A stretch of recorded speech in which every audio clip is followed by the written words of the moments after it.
of a rock star. বছরের সবচাইতে প্রতীক্ষিত সিনেমা রকস্টারের টিজারেই যেন ঝড় তুললেন শাকিব খান।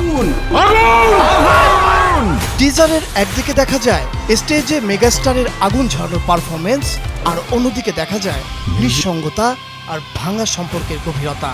এক কথায় একই মানুষ, দুই জগৎ। একজন সাধারণ তরুণ, চোখে স্বপ্ন, বুক ভরা জেদ। সেখান থেকেই শুরু তারকা খ্যাতির শীর্ষে ওঠার এক অবিশ্বাস্য যাত্রা। এই রকস্টার শুধু প্রেম আর অ্যাকশনের গল্প নয়, এটা একজন শিল্পীর ভেতরের লড়াই, নিজেকে খুঁজে পাওয়ার গল্প আর সাফল্যের পেছনের অদেখা ত্যাগের গল্প। গল্পের কেন্দ্রে আছে পরিবার, যেখানে গ্ল্যামারের বাইরে কঠিন বাস্তবই হয়ে ওঠে সবচেয়ে বড় সত্য। একেবারে ভিন্ন এক শাকিব খান, তিনটি আলাদা বয়স, তিনটি আলাদা লোক। সময় বদলের সাথে মানুষটার ভেতর বাইরের পরিবর্তন যেন জীবন্ত হয়ে উঠেছে পর্দায়।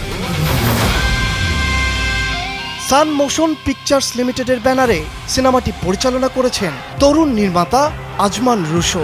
সিনেমাটিতে শাকিব খানের বিপরীতে প্রধান নারী চরিত্রে অভিনয় করেছেন সাবিলা নূর এবং একটি বিশেষ নারী চরিত্রে রয়েছেন তানজিয়া জামান মিথিলা।